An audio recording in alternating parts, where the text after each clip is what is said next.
Our customer in Guam needed a solution to their problem. They had a transformer that needed to be weatherproofed and enclosed.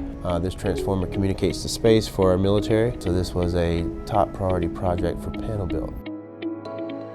Instead of sourcing a new transformer, which had a 110-week lead time and would cost multi-million dollars, they came to us to provide a solution to enclose the transformer. We have a welded steel, pre-assembled two-piece electrical enclosure.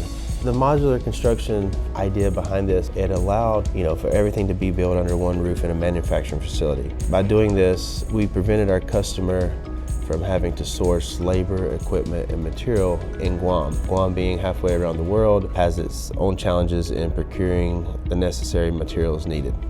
We did have to design this product to allow for serviceability. So in there we had a 26.5-foot roll-up door. Meanwhile, keep in mind that all this had to meet a 210-mile-an-hour wind load. We had double doors and a single swing door. These were all impact hurricane rated doors as well. When we're talking these types of wind loads, we're talking hurricane class 5 type of winds, category 5. Transformers put out a lot of heat.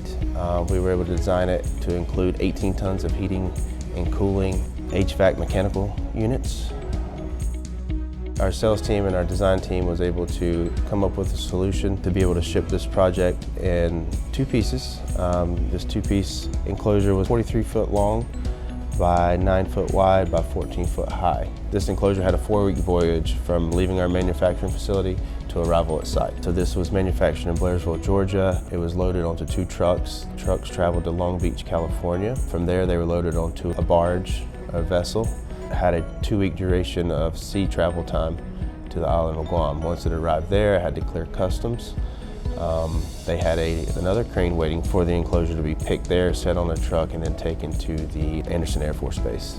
So when it arrived to site, this could all be taken out and the two halves be put together, lifted over a 20-foot wall and set in place. This is definitely a joint team effort by all departments, from our sales to our engineering to production to shipping and logistics.